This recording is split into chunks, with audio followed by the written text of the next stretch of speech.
They say that the truth will set you free, and yet we live in a society where the mortar that bonds the bricks is largely composed of lies.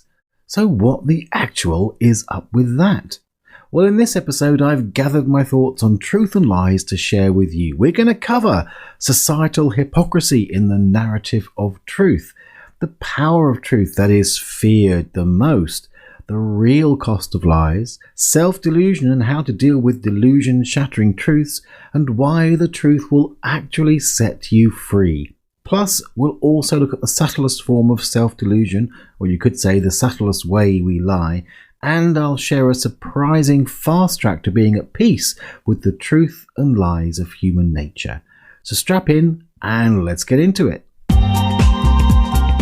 Welcome to the Be a Brilliant Human podcast with me, Joel Young. If you're looking to improve your life, to heal, to grow, and mature as an individual, but maybe you found that some of the personal development and consciousness stuff has given you the impression that you need to be super serious and vigilant to get anywhere meaningful, or feeling like maybe you're just not up to snuff, well, this show is here to remind you of your humanity, and in fact that's where your true joy and brilliance lies. With over 25 years of experience in the transformation biz and having developed NPA, one of the world's simplest, pressure-free approaches to growth and well-being, if I do say so myself, I'll be sharing tips, steps, and insights that'll help you navigate all the aspects of life as a growth-seeking being.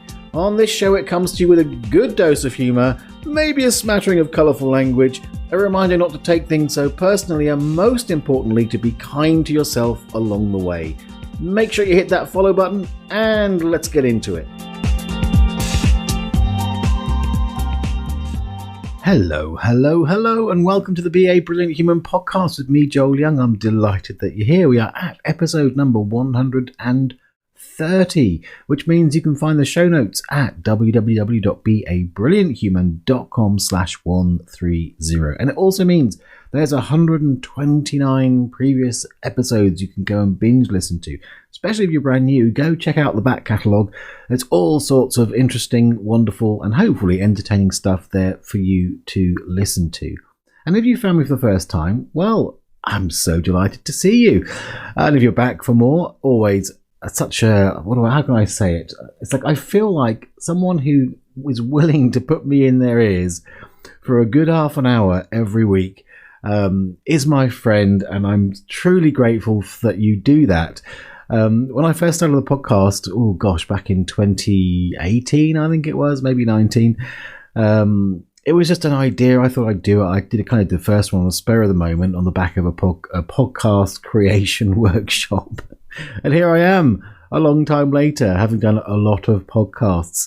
And it's a fun thing to do, and I love getting your feedback. Thank you for those of you who sent feedback on last week's episode, which was kind of a curation of ideas and mini blogs in answer to questions, really, that I'd received over the years, kind of some of the deeper spiritual questions. That'll be episode 129. And in a way, this week's inspiration has come from my process of going through all of those mini blogs that I've done over the years. I noticed this theme really about truth and lies, what we're covering today. So I've kind of pulled it together, as I said, gathered my thoughts into hopefully a coherent stream for you today, where we dig deep into this topic. So this week's episode, I was thinking, where am I going from it? This week's episode is also sponsored by Mastery, the NPA Mastery, which is our very own certified practitioner training. In case you're new and you're thinking, certified in what? Well, it's NPA, stands for non-personal awareness, a simple way to stop taking things personally, and so much more. In fact, in the practitioner training, and in fact, quite a lot of the stuff that I put out there, it really is a training that helps you to have the discernment to discern, in a way, truth from lies, but really it's about, is somebody on in alignment or off alignment? And as a facilitator, how can I help them even better, in even better ways, to come into that alignment, which has all sorts of wonderful, wonderful benefits. And if you are a facilitator, say a coach, a therapist, change worker of some kind, who sees clients one-on-one, then you'll probably already know how important it is to understand that within yourself, your own congruency, your own sense of integrity and authenticity in the client space has a profound impact on your work, and the training itself is incredibly powerful for helping you to up level in that department. So sponsored by that. If you want to find out more about that, you can go to www.thenpaacademy.com/NPA Mastery. All right, well, without further ado, let's dive into this week's episode, Truth and Lies, Why the Truth Will Set You Free. We live in a world where speaking your truth is sadly still rare.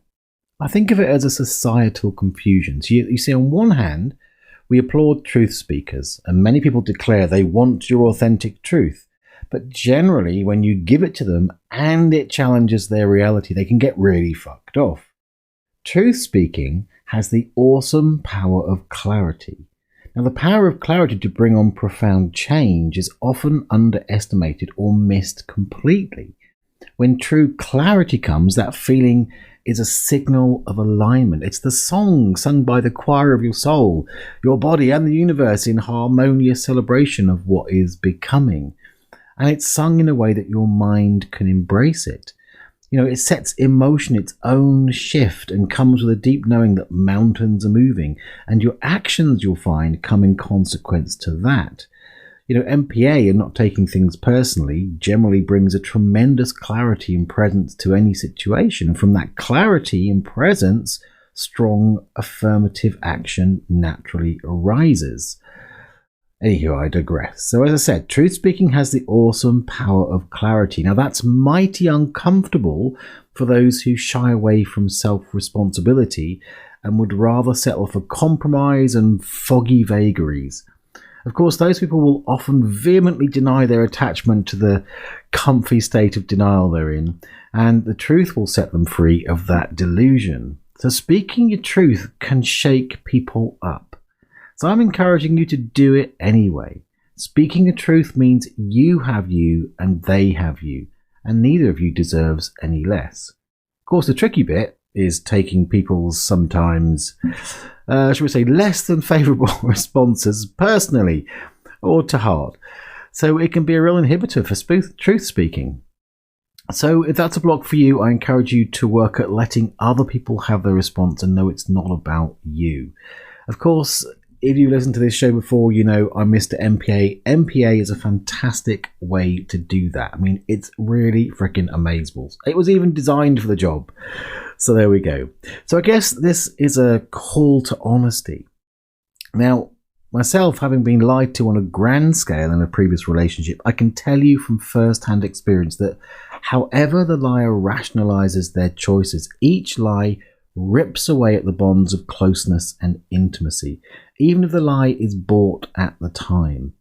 So there's a great article by Annie Lala. I don't know how to pronounce it. It looks like Lala, L-A-L-L-A. Lala, I don't know. Annie, whoever you are, fantastic article. But she says it extremely well. She says, and I'm quoting her, "Lying is almost by definition a refusal to cooperate with others. It condenses a lack of trust and trustworthiness into a single act. It is both a failure of understanding and an unwillingness to be understood. To lie is to recoil from relationship. Without the truth, your partner can never know where you or they stand, and no collaboration can ever occur. Lies erode intimacy and undermine freedom. They saddle us with the constraints of false information and propagate fear instead of love. To lie is to die to yourself and to your lover over and over again." So in the show notes, I'll put a link to that whole article if you want to go and have a look at that. So really, she's saying lies are about fear, control of, and power over. Definitely the shittier end of the shadow, right? In order to buy the lies and stay with the liar, myself, I had to sell myself some whoppers. Me lying to myself kept us, if you like, in sync and together until her capacity to lie, to me, outmatched my own. Now, the wake up was grim, but ultimately both liberating and enlightening for me. And I was left acutely aware of my shocking and humbling capacity for self-betrayal and a fierce commitment to uncompromising honesty with myself. Sometimes you have to reach deep into the dark to activate a brighter light. So, out of this, my beautiful friend, if you want intimacy, choose honesty. This is a call to honesty. And remember that honesty starts with you. And that, in a way, is an example of and brings us to delusion shattering truths. Because sometimes life reveals something which can only be described as a delusion shattering truth. Those moments can be some of the roughest, most gut-wrenching and heart-piercing experiences we have as fragile, emotional beings. Now, when you realize you have been hopelessly self-deluded and the shattering is having its way with you having your gut, your heart, your mind, it's the most natural response to reach for a big stick and look for something to bash in your rage and hurt. So, if there's someone else or a situation which appears to be the cause, that might be your first choice. Blame, injustice, outrage, a longing for righteous revenge and putting them straight can all ensue, or perhaps you take the stick to yourself. This time, self-blame, cruel and harsh chastising, self-directed hatred, 1,000 ways, perhaps even physical self-harming. There's definitely a place for the expression of these feelings, to meet yourself where you are, allow the shock of emotion to flow and pass. This is much healthier than stuffing it down and holding it in your body.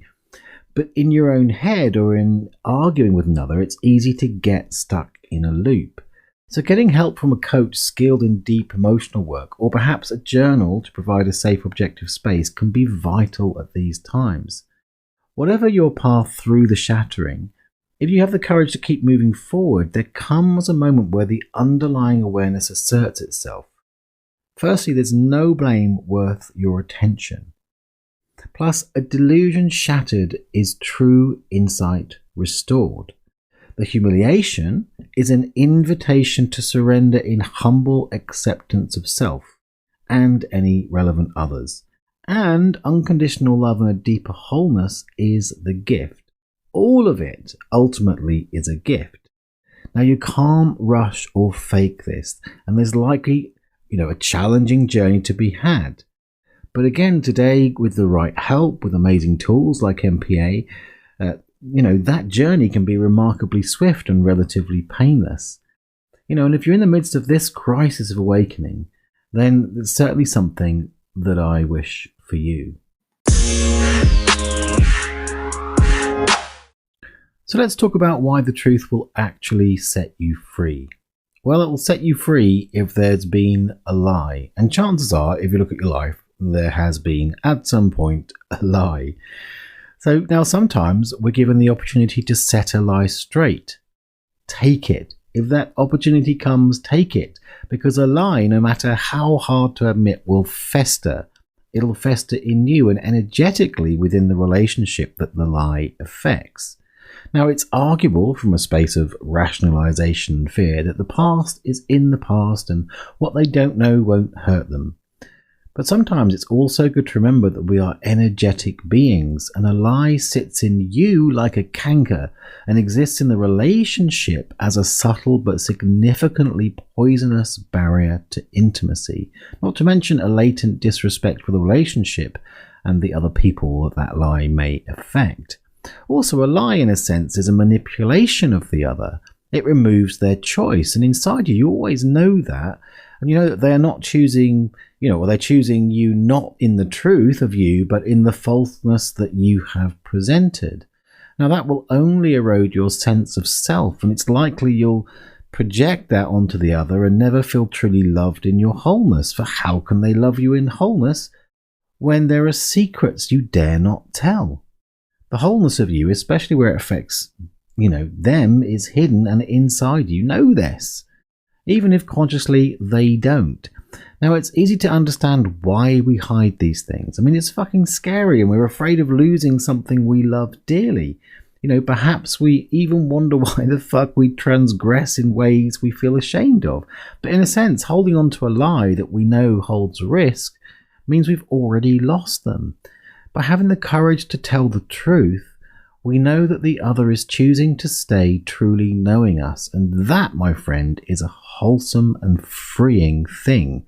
So have the courage, even if the truth means an ending. At least you have you, and the other will have the choice they deserve. It's an act of love that goes in all directions.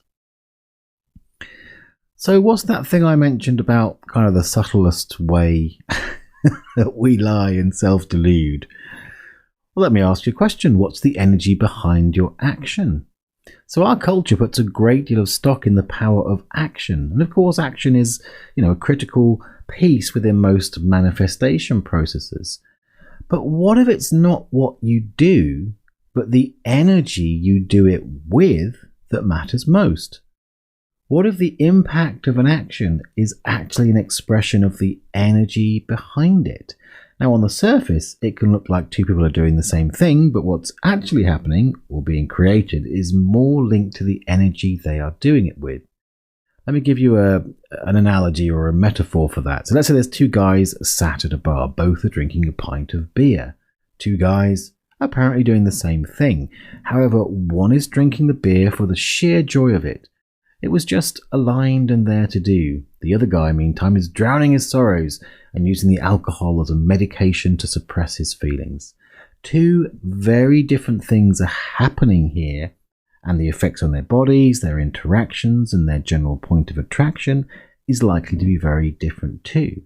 So whether it's business activities, using personal growth tools, or having personal interactions, we so often do things without considering the energy behind it. Now, this is perhaps the subtlest self-delusion. When we do something or say something, it can be the subtlest way we lie. The words are there, but the energy is not. The actions are there, but the energy is not. So get clear on your intentions and let your actions come from alignment, and you'll see magic unfold in your world. It means you are acting in truth. Now, as I said before, NPA trainings, especially masteries, inherently, they build in the skill of finding energetic alignment, and you learn to let your actions follow. That's why a seemingly small and simple process like NPA can have such a profound effect. And it's especially important if you're facilitating clients, and super crucial to be aware of it in your clients. It's one of the core skills that you'll learn at NPA Mastery, which, as I mentioned before, is our sponsor for today's show. So let's listen about that.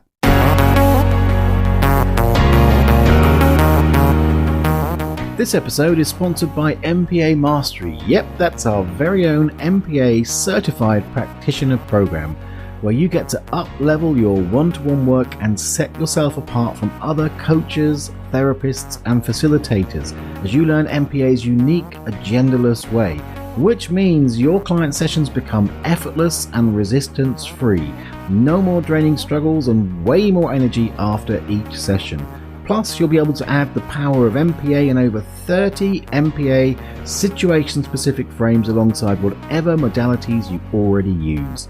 Take your practice to the next level. Visit www.thempaacademy.com/NPA Mastery and get registered today.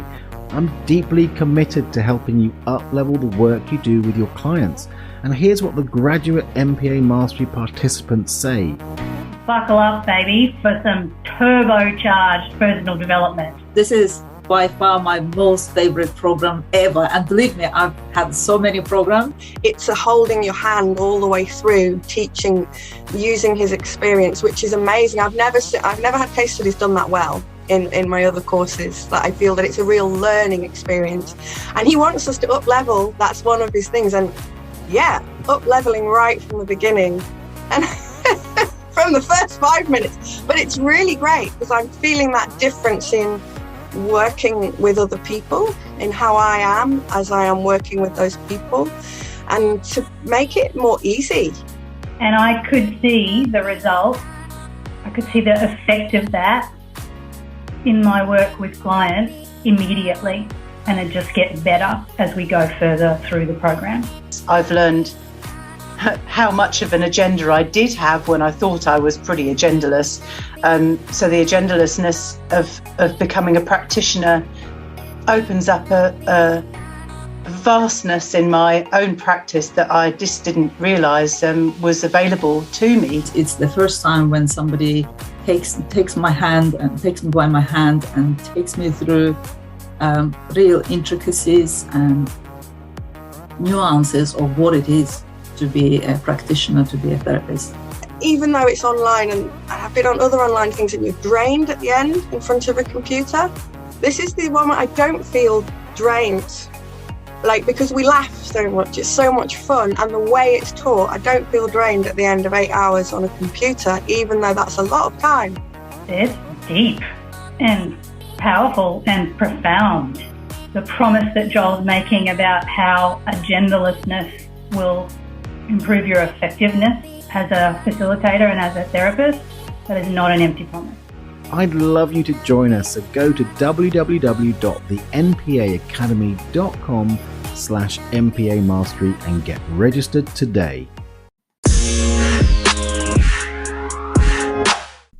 So I want to finish up with looking at how do you find peace with all of that. I started off saying that, our society is, the mortar that bonds the bricks is largely made up of lies. And in a way, the answer is quite simple. You kind of have to come to peace with human nature, with human hypocrisy. In fact, when you can accept your own hypocrisy, you can accept it in others. I'm full of opposites. I mean, it seems like a tough truth, but I found that when I allow myself to embrace it, everything relaxes and I can just be. I am human. It's part of being a brilliant human. It's part of life. So, ask yourself, you've got to look at your own hypocrisy here. Have you ever complained to a friend that your other friend talks about you behind your back?